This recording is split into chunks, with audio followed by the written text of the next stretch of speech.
चुनाव समाजवादी पार्टी हारी और बीजेपी ने ज़बरदस्त कामयाबी हासिल की और इनकी जो विजय रथ है वो अनस्टॉपेबल है। यहाँ तक कि आजमगढ़ और रामपुर में भी निर्बाध गति से चलते हुए दिल्ली की तरफ बढ़ गया है। ब्रजेश जी, देखिए, ये जीत भाजपा की ऐसे समय में आई है जब पूरे देश में अग्निवीरों का प्रदर्शन चल रहा था। इस योजना को लेकर युवाओं में बड़ा आक्रोश था। ये जीत ऐसे समय में भी आई जब इस देश में कानपुर का इस प्रदेश में बवाल हुआ, बुलडोजर से लोगों के घर गिराए गए और ज्ञान व्यापी जैसे मुद्दे चल रहे थे। उसके बावजूद जनता ने बीजेपी को जीत पर जीत दी, तरजीह दी। तो स्वाभाविक है, साफ है कि लोग मोदी और योगी के नाम पर वोट करने के लिए निकलते हैं। वो कैंडिडेट से भी ज़्यादा मतलब नहीं रखते। समाज में जो चल रहा है घटनाएं, उस पर भी उनकी ज़्यादा ध्यान नहीं रहता। वो चुनाव में कमल के फूल को ही जिताना चाहते हैं और यही वजह है कि ना आजमगढ़ बचा ना आजम का गढ़ बच पाया। अब समाजवादी पार्टी लोकसभा में बस 3 सांसद रह गए हैं, 5 से घटकर। तो ये बीजेपी के पास जिस तरह से संगठन की शक्ति है, जिस तरह से वो लोग मेहनत करते हैं, उनके पास डेडिकेटेड वोट बैंक है और सरकार की उपलब्धियां हैं और मुख्यमंत्री योगी आदित्यनाथ लगातार जो मेहनत करते हैं। स्वाभाविक है कि ऊर्जा, ताकत सब मिलती है, सत्ता है, लोग जुड़ते भी हैं। जो हार गया उसमें सैकड़ों छेद हैं, सैकड़ों कमियां हैं, वो सब गिनाई जा रही हैं, वो सब चीज़ें सामने आती हैं। लेकिन 2.5 लाख वोट बसपा ले गई, 3-3 लाख से ऊपर वोट निरहू और धर्मेंद्र यादव पा गए। ऐसे चुनाव होता। मज़ेदार बात यह है कि ये दोनों सीटें तो सपा और बसपा मिलकर लड़ी थी, तब जीती थी 2019 में। तो मायावती का वोट किनारे चला गया। मतलब हाथी की टक्कर से साइकिल धड़ाम हो गई, ये कह सकते हैं। अब बात आती है कि अखिलेश यादव क्या सीरियस होकर चुनाव नहीं लड़े? अखिलेश यादव क्यों चुनाव प्रचार में नहीं गए? उनकी अपनी लोकसभा सीट थी, अपने पिता की भी विरासत की सीट थी, उस पर वो क्यों नहीं गए? भाजपा का विस्तार जारी है, उसका संगठन मजबूत हो रहा है। आज अखिलेश यादव के सामने ये चुनौती है कि 1400 वोट राष्ट्रपति चुनाव में उनका और कम हो गया। 2 सांसद हार गए, अगर जीतते तो 700 वोट बढ़ जाता राष्ट्रपति चुनाव में। एक बात और अच्छी लगती है कि वक्त ने पलटा खाया। एक बार अखिलेश यादव ने गोरखपुर की सीट योगी से छीन ली थी।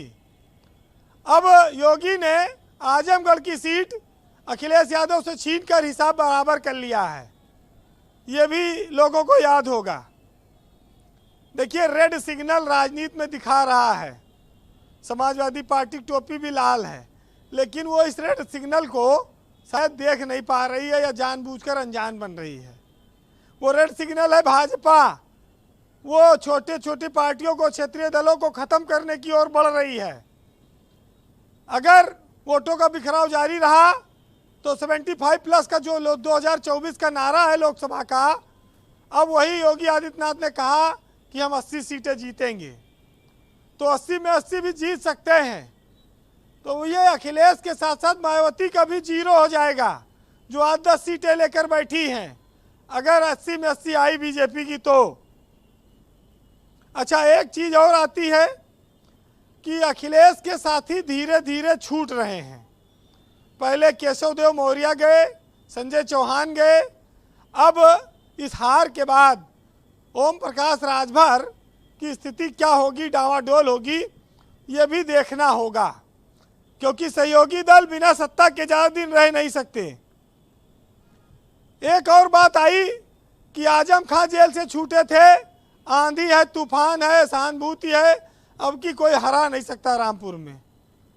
लेकिन कह रहे हैं कि लाठियों के दम पर चुनाव हो गया। अब कैसे क्या हुआ? आपने देखा होगा पंचायत चुनाव में तो लाठी डंडा अपहरण सब होता रहा है। जब वो थे सरकार में उन्होंने भी किया है, नगर विकास के बड़े मंत्री थे, अब उनके ऊपर गुजर रही है तो उनको थोड़ा तकलीफ हो रही होगी। लेकिन जब राम गोपाल कैंप किए रहे कई दिन, जयंत चौधरी सहयोगी दल के लोग वहां जाकर प्रचार करते रहे, ओम प्रकाश राजभर का पूरा परिवार लगा रहा, तो ऐसे में अखिलेश यादव को जाना चाहिए था प्रचार करने। पार्टी की जिम्मेदारी है उनके कंधों पर, हार जीत का भी श्रेय उन्हीं को मिलता है, तो वो इस सब चीज़ों से बच नहीं सकते। और अगर वो बचेंगे तो पार्टी कमज़ोर होगी, पार्टी संगठन कमज़ोर होगा। आज उनके कार्यकर्ताओं में भारी निराशा है, सोशल मीडिया पर गाली गलौज चल रहा है। समाजवादी पार्टी को इस बात का एहसास होना चाहिए, उनकी विंग है वो देख रही होगी कि अब मेहनत के अलावा कोई दूसरा विकल्प नहीं है। ब्रजेश जी, बीजेपी उत्तर प्रदेश को छोड़ने वाली नहीं है। मोदी जानते हैं 80 सीटें यहाँ की क्या वैल्यू रखती हैं, वो खुद यहाँ से सांसद हैं।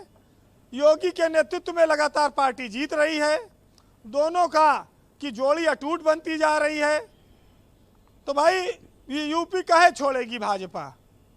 एक साहित्यकार ने लिखा कि यूपी कबहू न छोड़िए, यह है प्रभु का धाम, और मरत समय गंगा मिले और जियत मिले दशहरी आम।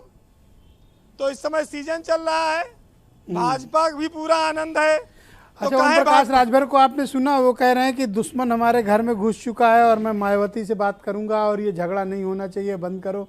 ये किस तरह का स्टेटमेंट है? ओम प्रकाश राजभर शायद ज्यादा बोल गए हैं। मायावती उनको घास भी न डालेंगी, और मायावती के साथ वो कितने दिन चल पाएंगे। अभी तो 2024 का चुनाव आने दीजिए। अच्छा, एक कैरेट खाली लटका हुआ है कि ओपी राजभर के लड़के को अगर भाजपा ये वादा कर ले कि हम एमएलसी बना देंगे तो मामला कुछ और बदल सकता है जी। ये वक्त के हिसाब से तय होगा। बहरहाल हार और जीत पर सबके अपने तर्क हैं, लेकिन साहित्य कहता है जी कि कोई सौगात या वफा दे के चला जाऊंगा और तुमको जीने की अदा दे के चला जाऊंगा। मेरे दामन में अगर कुछ न रहेगा बाकी, अगली नस्लों को मैं दुआ दे के चला जाऊंगा। और मेरी आवाज को तरसेगा तेरा रंग महल, मैं तो एक बार सदा दे के चला जाऊंगा। और मेरा माहौल रुलाता है मुझे आज मगर, और तुमको हंसने की वजह दे के चला जाऊंगा। आपने ऐसा शेर सुनाया कि हेमंत जी बाकायदा पेन कागज लेके लिख रहे हैं, नोट कर रहे हैं, शायद उन्हें कहीं बोलना होगा ये शेर, इसलिए बाकायदा नोट कर रहे हैं शेर को। नहीं मैं एक दृश्य देख रहा था, अगर कहिए तो इनसे पूछ लूं चलते चलते। हाँ, अरे प्लीज। अरे पूछ लूं? हाँ प्लीज। वीरेंद्र जी, ये आपको कैसा लगा? हाउ कैन यू रोक मी, हाउ कैन यू रोक मी? देखिए, हम लोग हिंदुस्तान के लोग हैं, अंग्रेजी और हिंदी दोनों मिक्स कल्चर है, तो ठीक है, उत्तेजना में बहुत सारी चीजें निकलती हैं, लोग इसका भी आनंद ले रहे हैं। जी, बहुत शुक्रिया, बहुत बहुत धन्यवाद आपका। बहनों